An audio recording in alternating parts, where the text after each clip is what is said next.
Hello and welcome to Dragnet from otrgold.com. Hold up, my camera is whacked. Let's see here. Can I get something to appear? We'll check. Sorry, guys. If this is your first stream, we normally have camera, but we're here every Monday, Wednesday, and Friday at 9 a.m. Pacific, listening to one episode of Dragnet. We have listened to all 310 episodes currently available. I'm going to pull out my backup solution. Hang tight.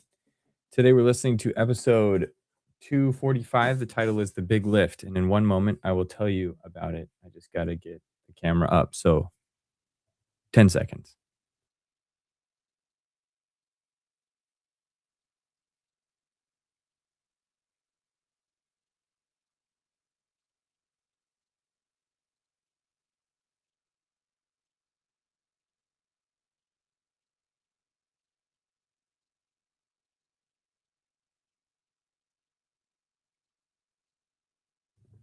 Okay, that may be a little bit longer than 10 seconds, but hang on. I plugged it in. I've done what I need to do. I'm now just waiting for this thing to pop up. There we go. And we have camera. Oh, I hadn't turned on the backlights. Man, I'm off my game today. But we're here. I'll turn on the lights in a second. As I mentioned, today's episode 245. And in today's episode,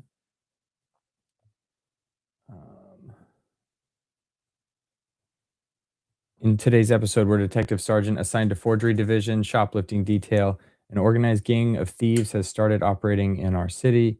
In spite of the precautions taken, the thieves are still working. Our job is to stop them. Today's episode originally aired April 27th, 1945. And if you're looking for historical context, some of it's down there in the show, in the notes. Quick shout out to everybody in chat. Pull that up. We got Dirt Hermit, Film Noir Buff, Life with Roscoe, Alfredo, Addie, Chris, and 7B and AZ. Thank you all for being here. If you have a suggestion for our stream tonight, doesn't have to be Dragnet, can be any archive radio program. If you have a recommendation, please drop that in the chat. We're streaming tonight at 6 p.m. I'd love to know what you want to listen to. Okay, so while I'm pulling this up, tell me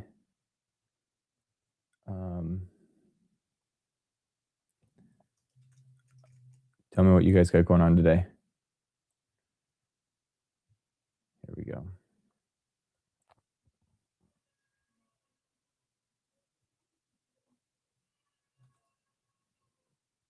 Okay, here we go. So I'm going to share my screen. We'll get today's show started, and then I'll turn the lights on and fix my whatever's going on back here.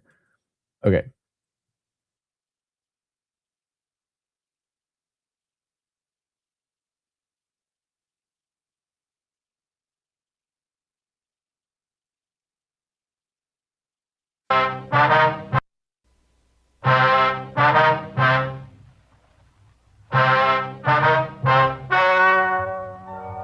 Ladies and gentlemen, the story you are about to hear is true. The names were changed to protect the innocent. Dragnet is brought to you by Chesterfield, made by Liggett and Myers, first major tobacco company to bring you a complete line of quality cigarettes.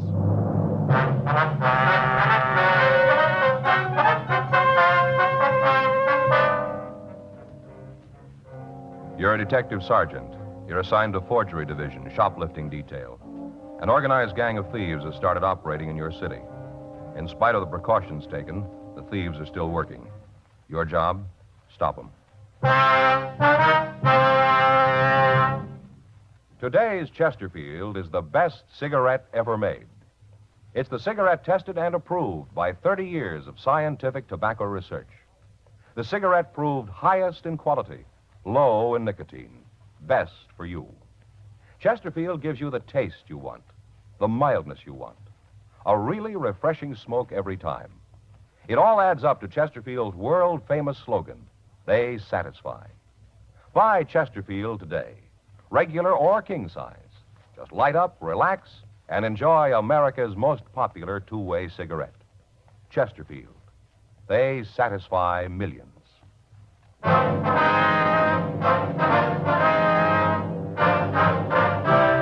Dragnet, the documented drama of an actual crime. For the next 30 minutes, in cooperation with the Los Angeles Police Department, you will travel step by step on the side of the law through an actual case transcribed from official police files. From beginning to end, from crime to punishment, Dragnet is the story of your police force in action.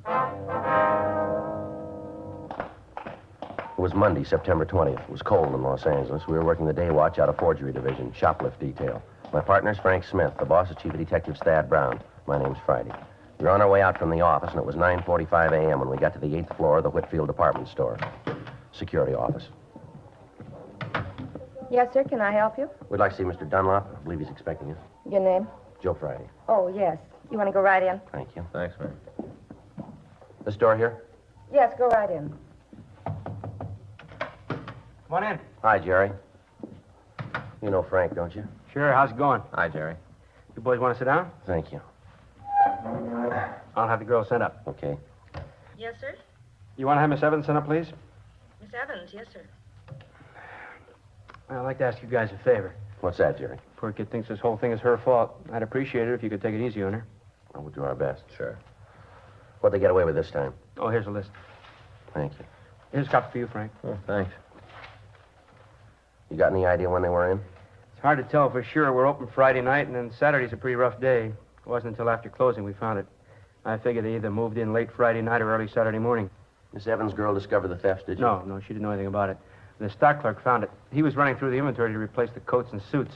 Noticed there were several that couldn't be accounted for. He called me. Mm-hmm. Evans' girl's in the department. I talked to her this morning. It looks like she waited on the pair. She able to come up with any kind of description? Yeah, I think she'll be able to help us. Oh, excuse me. Yes? Miss Evans is here. Oh, send her in, please. Yes, sir. Come in. You wanted to see me, Mr. Dunlap? Yes, would you come in, please? Yes, sir. Oh, Miss Evans, this is Sergeant Friday and Officer Smith. They're from the police department. How do you do, man? Hello. I don't know why you want to see me, Mr. Dunlap. I told you I didn't know anything about them. I told you. You've got to believe me. I didn't have anything to do with them. I never saw them before. Now, you just sit down, Miss Evans. Thank you. Now, the officers are here to just talk to you. They want to ask you a couple of questions. There's nothing wrong. I mean, I'm not going to lose my job? No. Really? You're not going to fire me? We never even considered it. I don't know how to thank you. My first job, and to have a thing like this happen. I sure appreciate it. Anything you want to know, I'll tell you. You just ask, I'll tell you. All right, Miss Evans. Have you any idea who might have stolen the merchandise? Oh, didn't you tell them what I said, Mr. Dunlap? Well, I thought it would be better if they heard it from you. Oh, I see. Well, I think I know who they were. I've tried to remember all the people I waited on, everyone. There's only two that stand out, like they were different. How do you mean different, miss? Well, they didn't seem like the other customers. You know, like they really wanted to buy something. Yeah. They just wanted to look around. I could tell they didn't really want to take anything with them. We had a course on that in school, how to tell if a customer really wanted to buy. Mm-hmm. That was one of the class problems, to sell a customer who didn't really want to buy anything. Yes, ma'am. About these people, what was it they did that makes you think they might have been the shoplifters? Well, first, the way they talked. I was trying to wait on other people at the same time, and they kept me showing them all kinds of things. It took me almost a half an hour to clean up after they left. There were two people, is that right? Yeah, a man and a woman. Can you give us a description of them? I told Mr. Dunlap all about it. You want me to go over it again? I've got it, Joe. I'm having it typed for you now. All right, fine. You want me to tell it again? Well, we'll check it with you, yes, ma'am. What kind of things these people want to see, ma'am? Oh, just about everything at the counter. They had me so mixed up, I didn't know what to do. Told you I was trying to wait on another customer. Woman who wanted to buy a suit, I kept trying to take care of her. She finally left. These two were causing so much trouble. Every time I left them, I couldn't even take care of the woman. She got mad and left. I don't really blame her. You know, Mr. Dunlap, there really should be more people up there. Only 3 girls, and when we get busy, there just aren't enough to go around. Lots of customers walk out. Mm-hmm. Well, we'll see what we can do. Lots of times they walk out without buying something because there isn't anybody to help them. Mm-hmm. This woman who walked out, could you describe her for us? You bet. She was real nice. Had a lot of patience. Kept waiting for me to go back and take care of the troublemakers. Never said a word. Well, can you tell us what she looked like? Well, I'd say she was about 35. It's hard to say for sure. She took real good care of herself. You know, hair all nice and good makeup. Not cheap like.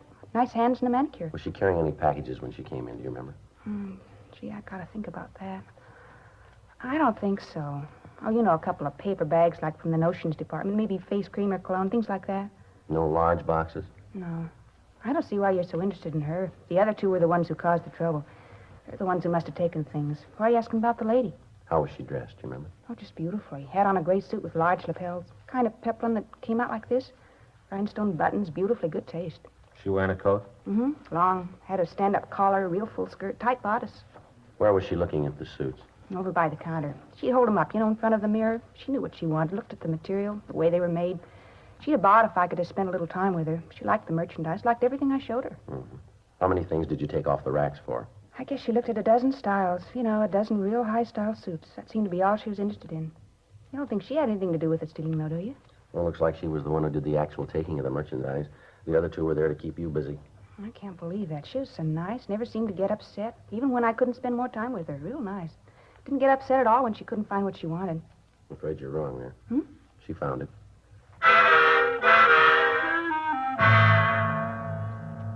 We continued to interrogate the witness. We got complete descriptions of the trio. Their physical appearance and their method of operation matched those of the gang Frank and I had been looking for the past 6 weeks. Alice Evans was shown mug shots of known shoplifters, but she was not able to give us an identification. We made arrangements for her to come down to the office and check additional mug files. The average citizen looks at shoplifting as a petty nuisance, which businessmen are expected to endure. This is not entirely true. Shoplifting is big business. Last year, hundreds of thousands of dollars worth of merchandise was stolen from stores in the Los Angeles area alone. Most of the goods stolen by organized gangs is sold to fences for final disposal. During the course of our investigation, we'd been working with Stores Protective Association, incorporating all of the security officers in the larger businesses. MO bulletins had been gotten out on the gang's activities. From what we'd been able to find out, there were 3 people working as a unit, 2 women and a man.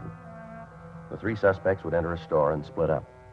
One of the women would pretend to be looking at merchandise, while the other 2 suspects would engage the clerk in conversation, in that way keeping her away from the first member of the trio. The articles stolen were almost always either coats or suits, and we noticed that one line of merchandise seemed to attract the criminals more than others. Monday, 3:46 p.m. Frank and I went down to a second-hand clothing store on 5th Street to talk to the owner. Be right with you. Toby? Yeah.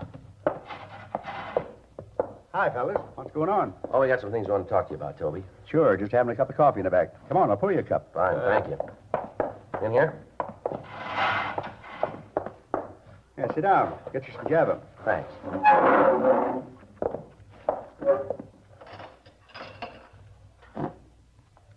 Anything special?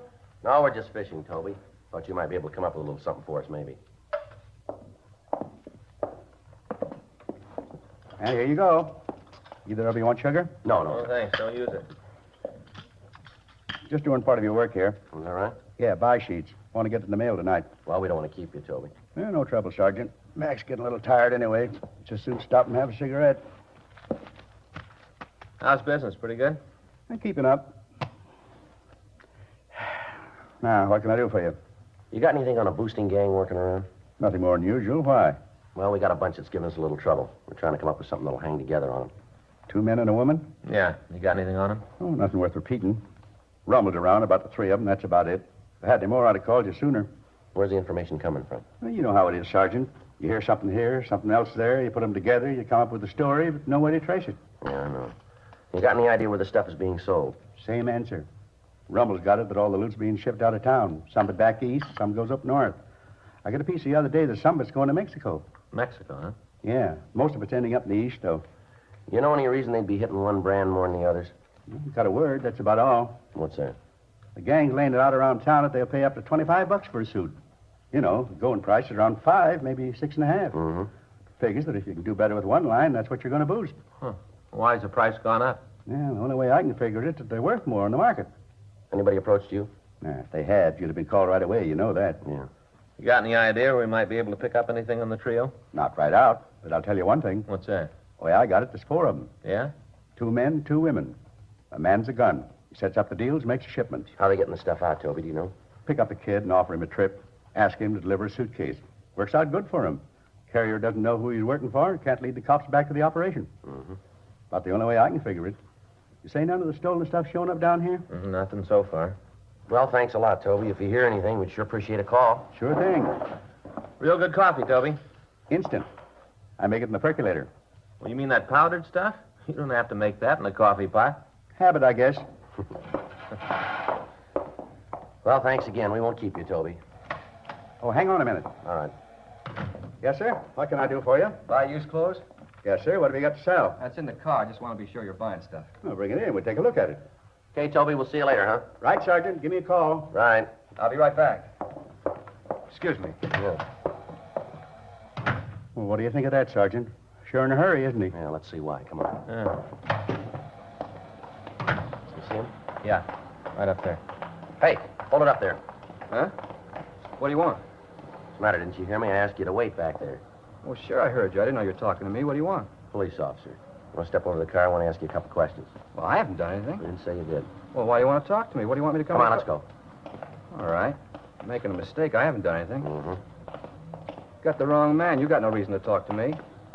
All right. Get in.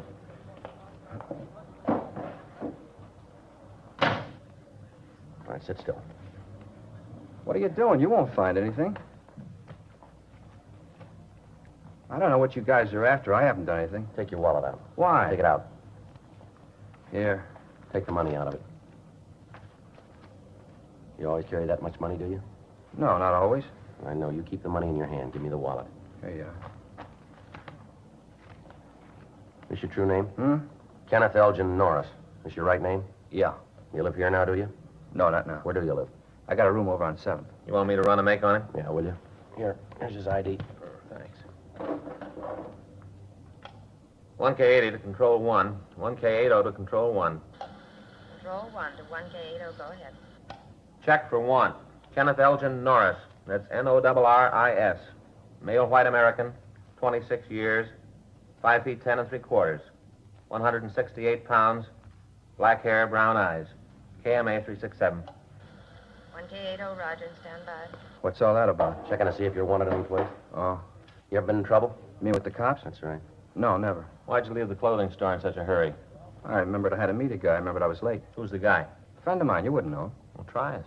It's a guy named Arthur. I don't know his last name. Where were you going to meet him? A bar down the street. What about the clothes you wanted to sell? What about him? Where are they? I don't know. Well, you went in to sell something that you didn't have. Is that it? Well, I was going to pick him up from Arthur. And you don't know his last name? No. How come you were going to sell the clothes? Huh? Why were you going to sell the clothes? Well, that's a silly question. Why does anybody sell anything? Because I needed the money. You look like you're sitting pretty good. Well, I got to leave town. I'm selling all my stuff. I thought you said the clothes belonged to this Arthur guy. Well, they do, but I'm going to sell them for him. He said he'd give me a piece of the profit. Why doesn't he sell them himself? Well, I don't know. You better ask him. We'll try to. Now get the rest of the stuff out of your pocket. Come on, everything. You guys are making a big mistake. You know that, don't you? A real big mistake. Well, if we're wrong, we'll tell you. Yeah. Here it is.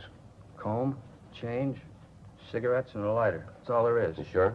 Well, why would I lie? Turn your pockets inside out. What? Turn them inside out. All right. All of them. The other one, too. Told you I gave everything I had. There isn't anything else. Oh. What's that? Huh? Move your foot. What's this? Looks like a key. What's it for? Well, I don't know. It isn't mine. Well, maybe it belongs to Arthur. It could be. It isn't mine. Looks like a check locker key, doesn't it? It might be. I never saw it before. Came out of your pocket, didn't it? No, it didn't. Must have been on the floor all the time. It isn't mine. 1K80. Your suspect has a felony record including burglary and is now wanted for parole violation. 1K80, Roger. KMA 367. Thought you said you'd never been in trouble. I made a mistake. Looks like you made more than one, doesn't it? What? Maybe you were wrong about the locker key. I told you. I never saw it before. Oh, sure. You want to sit with him, Frank? Yeah. I'll get to a phone. Right. It's just a key. What does that prove? I don't know. Let's find out what it opens. We got the location of the locker, and with the suspect, Frank and I drove over and removed a large black suitcase. The locks on the case had been broken, and inside we found 11 women's suits of the same type that had been stolen from the Los Angeles stores. All identifying labels had been removed, but we were able to find the tag issued by the National Recovery Board inside the seams of the suits. We got in touch with their Los Angeles office, and they told us that the serial number had been issued to a San Francisco company. On the way back to the city hall, we stopped and searched the suspect's room thoroughly, but we found nothing. When we got to the squad room, Frank went to the business office to arrange a phone call to San Francisco, and I took the suspect to the interrogation room. 6:20 p.m. You guys got to believe me. That stuff's not mine. I don't know where it came from. Where'd you get the key? Well, it's not mine. I never saw it before. That's kind of hard to buy. Well, I don't care if you want it or not. That's the way it is. Tell us a little more about this Arthur, will you? I told you everything I know. Where'd you meet him? In a bar down on Main. I told you that before. Now, what's the matter? Don't you believe me? You're making it tough to believe. I'm telling you the truth. Where'd the suits come from? I don't know. All right, here. Take another look at them. Might help you remember, huh? They were in the suitcase when Arthur gave them to me. That's all I know. Where'd he get them? I don't know. Did he steal them? Well, I don't know. Why'd he give them to you? He just said he wanted me to take care You of told them. us before he wanted you to sell them, didn't you? Well, he did. Where were you going to make the payoff after they were sold? He said he'd get in touch with me. Where? Around. He said he'd find me. He gave you over $500 worth of suits, and he said he'd get in touch with you, huh? That's right. When? Sometime. He didn't name a date? No, just said he'd look me up. How many times have you been arrested? You got the record. Why asking me? We want you to tell us. I don't know. I forget. We'll take a guess. Oh, a few times. 5? You got the record. When's the last time you checked with your parole officer? I forget. You know your package is tabbed? No, I didn't know until I heard it on the radio. You had no idea, huh? No. You went up for burglary, is that right? Yeah, they set me up to the joint. You know you're going back, don't you? Yeah, I guess. It's not going to look good to have another charge marked on you. What do you mean? Burglary. How'd you dig that one up? These suits, if you can't explain them, it isn't going to look too good, is it? Look, I told you Arthur gave them to me. And he said he'd get in touch with you. Yeah, that's right. Sure. Come up with the answers yet? Says he doesn't know them. Yeah? Maybe we can help. Hmm? Just got through talking with a George Ryder up north. Yeah. He checked the records. Code numbers from a shipment to the Whitfield department store. Looks like the bunch we're after. Now, who's Arthur? You mean the suits were stolen? You called it. Who's Arthur? Look, I don't want to go back to the joint on a beef like this. We don't decide that. But if I help you guys, you'll take care of me. You'll talk to my parole officer. Can't make any deals with you. Yeah, but I don't want to fall this way. That's up to you, mister. You're sitting in the middle. Now, which way do you want to go? Nobody can help you but yourself. Miss Arthur must be a fine friend, leaving you with a bunch of stolen merchandise. Might be the way he figured it. What's the matter? Doesn't Arthur like you? Okay, I'll go the route. No. I'll tell you where to find him.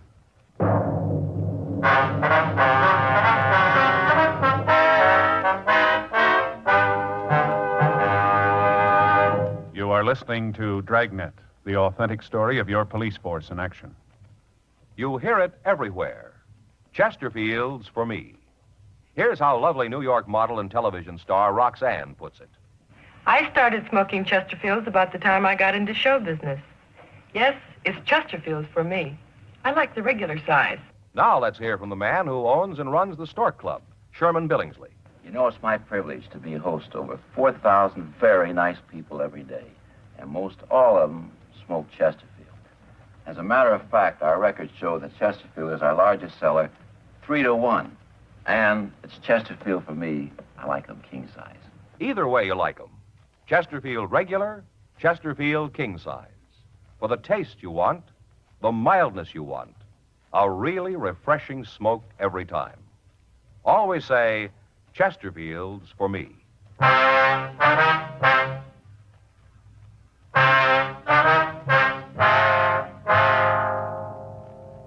We called a stenographer, and Kenneth Norris gave us a complete statement. He said that he'd been approached by a man that he knew only as Arthur and asked to carry a suitcase to St. Louis. Once there, a man would have him paged at the airport and take the valise from him. In return for this service, the suspect was to be paid $100 and his expenses. Norris explained that he decided he could do better by selling the contents of the suitcase himself. This information was forwarded to the St. Louis Police Department. We got a complete description of the man he knew as Arthur and had the suspect check through the mug books, but he was unable to make an identification. We got in touch with his parole officer and told him that we had Norris in custody. We asked that we be allowed to detain him for a few days. The following morning, we met with Chief Detectives Thad Brown and Captain Welsh. It was decided that Norris would take us to the bar where he'd met the thief and he'd point him out. Norris would then be brought back to the main jail and booked, and I would try to establish myself with this Arthur.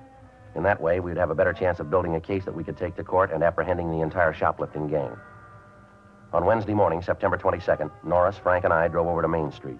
We checked the bar, but the suspect wasn't there. We waited in our car, which was parked down the street. Arthur failed to arrive. He didn't show up at the bar on Thursday or Friday. Saturday, 12:40 p.m. Norris pointed down the street.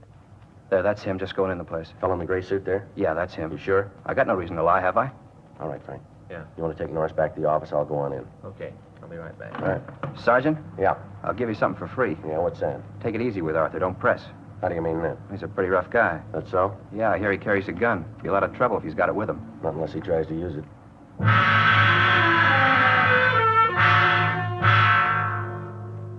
I left Frank at the curb and walked into the bar. I saw the man that we knew as Arthur sitting at the rear of the place. I took a seat near the front door and ordered a cup of coffee. In a few minutes, I walked back toward Arthur.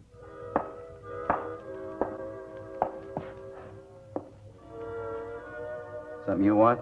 Yeah, I wondered if I could have one of your cigarettes there. There's a machine up front. Well, if I had the price, I'd have bought a pack coming in.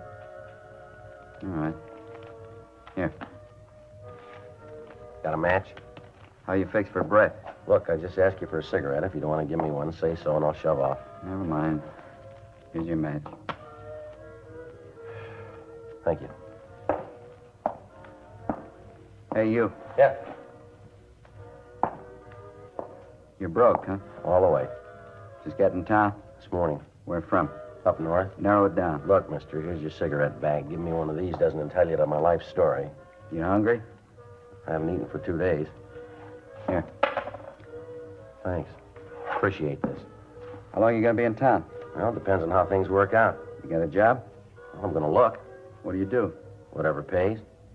Tell you what. Yeah? I got some friends around town. Might be able to use you. Check with me in a couple of days. Might be able to do something for you. How do I get in touch with you? Meet me here. I tag the place a couple times a week. Just ask if Arthur's around. What's your name? That's what I'm using this season. If you look me up, kid, we'll work something out. Yeah, I'm sure we will.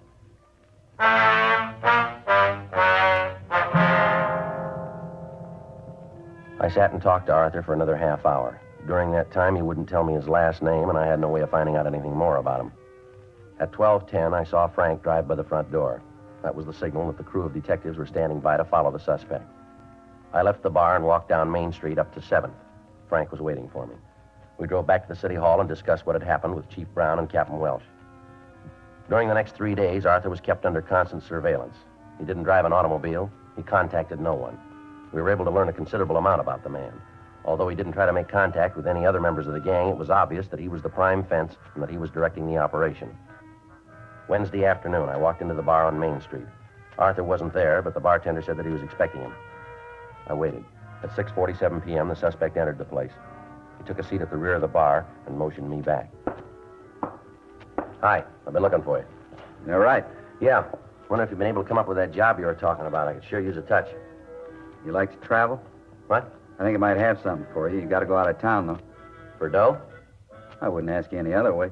Well, what do I have to do? A friend of mine has a suitcase he wants delivered to a party in Chicago. Why didn't he send it by mail? Doesn't want it to go that way. He wants it delivered personally. Well, what's it pay? All your expenses and $100. Uh-huh. What's in the suitcase? That isn't any of your business. What happens if I get picked up? I don't know I'm not carrying anything hot. You got to take my word for it, you ain't. All right. Who do I deliver the suitcase to? I'll meet you in the morning. I'll give you the bag then. You catch the 10 o'clock plane. When you land at Chicago, go to the coffee shop. You'll be paged. Meet the man and give him the suitcase. Well, how do I know if it's the right guy? We'll give you the name. He's the only one who knows what the name is and when you're coming in. All right. Where do I meet you? Be out in front of this place at 8 in the morning. I'll pick you up. Just one more thing. How about the money? You won't need any going back. When you turn over the suitcase to my friend, he'll give you the 100. You already have your ticket. All right. Sounds okay. Not as permanent as I'd like. You carry this off, we'll be able to do more business. Well, I'll meet you here then at 8 in the morning. Is that right? Right. Be on time. I don't want you to miss that plane. A lot depends on this deal. I don't want anything to go wrong.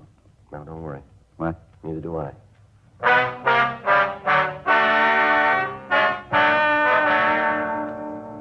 I left the bar and met Frank.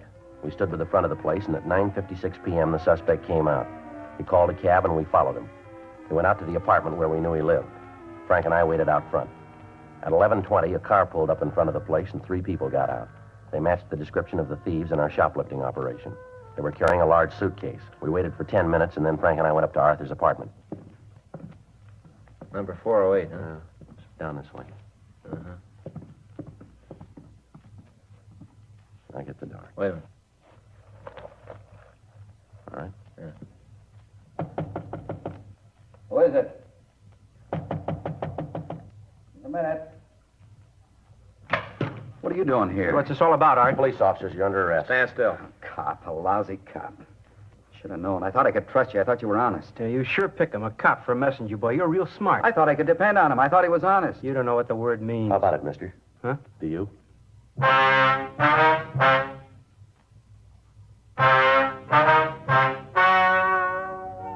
The story you've just heard is true. The names were changed to protect the innocent. On January 18th, trial was held in Department 97, Superior Court of the State of California, in and for the County of Los Angeles. In a moment, the results of that trial. Now, here is our star, Jack Webb. Thank you, George Fenneman. You know, the Chesterfield you smoked today is the best cigarette ever made, and best for you. Now, that's a fact. And to my way of thinking, it's the very reason for you to change to Chesterfield. Try 'em either way, regular or king size.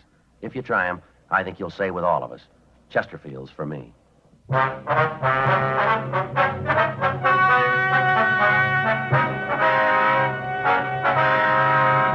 Arthur Nelson Thompson, Samuel Donald Hickok, Georgia Baxter Nielsen, and Dorothy Marie Simpson were tried and convicted of burglary in the second degree, 14 counts. They received sentence as prescribed by law. Burglary in the second degree is punishable by imprisonment in the state penitentiary for a period not less than 1 nor more than 15 years. Ladies and gentlemen, we'd like to thank the editors of Cosmopolitan magazine for this month's pictorial feature on Jack Webb and Dragnet. Cosmopolitan, the May issue, on your newsstands tomorrow.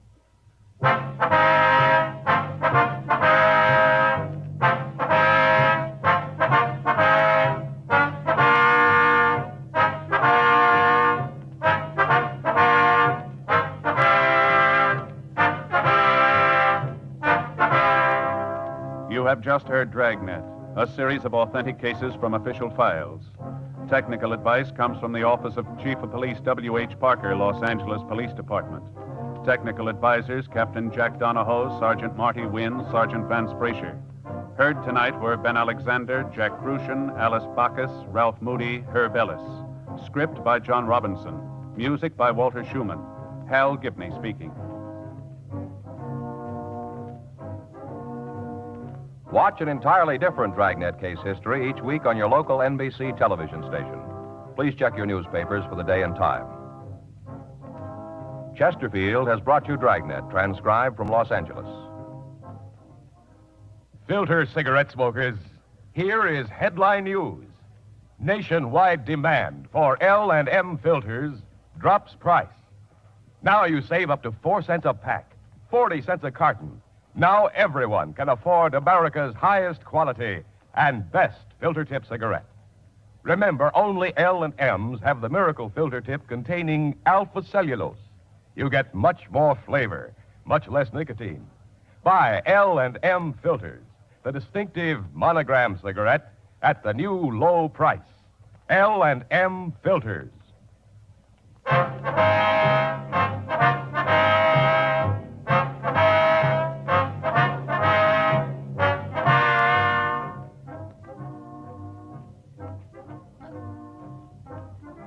Hear Crime and Peter Chambers following John Cameron Swayze on the NBC Radio Network.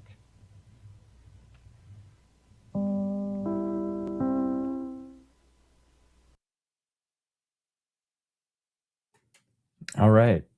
Hope y'all enjoyed that episode. I like this conversation about what's the modern day equivalent of asking someone for a cigarette or what the time is. You can't ask for the time now. They just stare at you like, don't you have a phone? Don't you have a watch? People aren't smoking as much today, which is good. So what's the best icebreaker? What's the easiest icebreaker? I suggested just staring randomly at people and not saying anything. But it was pointed out to me I'd probably get in fights or put in jail at some point. So maybe don't try that one. But if you have a better suggestion for how to break the ice and introduce and to meet new people, tell me, please. We're talking about bumming cigarettes, stealing cigarettes. Never smoked one, never plan to. What are you looking at? Works. I like this one. That's funny. as a you could use that as an opener for people that aren't even looking at you, but they definitely look at you after, and then they'd be put on the spot. Oh man, it reminds me of this. They used to do all those undercover videos, and there's a popular one on YouTube where um, when Ellen DeGeneres had her daytime TV show, she would often do things where she'd put like an earpiece in someone's ear and have them go do crazy stuff, and then they would film it and see people's reactions. And she put an earpiece um, into the ear of Dennis Quaid from the movie Frequency. Like that's the first Dennis Quaid movie I really liked. And so he's always like Dennis Quaid from Frequency, even though that movie's super old, but it's good. Um, and she made him walk into like a local Starbucks in Burbank, California, and she was telling him like he had to say exactly what she was saying, and she made him walk in and introduce himself, like, Dennis Quaid is here, and speaking about himself in third person, and it's pretty hilarious because other people are just confused and makes him look like he's very full of himself, but um, I could see it going the same way as walking in there and be like, "What are you looking at?" to someone who's not looking at you. You just get a bunch of attention, and then people would be super uncertain. Addie says, "You're married. You don't need to know how to start a conversation." Well, less so. Yeah, definitely. I mean, definitely married, less so on needing to start conversations, but, you know, you don't start he wasn't in this case of, Joe Friday and the criminal, he wasn't trying to hit on that guy, he was just trying to start a conversation, so not all conversation starters need to be focused on romantic relationships. I'm also still curious what people do today. What do you do now? Even if it was a romantic encounter, what's the tactic? Anyway, if you have thoughts, leave them in the comments. I've been going down a rabbit hole reading Howard Duff's Wikipedia page. Now I'm on his Grokpedia page. Grokpedia has now hit version 0.2. It's quite long, so I'm going to read through that in preparation for tonight when we're going to be listening to the Howard Duff episode of George and Gracie, recommended by Addie. So thank you, Addie, for the recommendation. Hope everyone can join us tonight at 6 p.m. Pacific for another live stream. And normally called Members Choice, but since we don't currently have channel memberships, it's just it's members. We're all members now. Grokpedia, no, Grokpedia.com.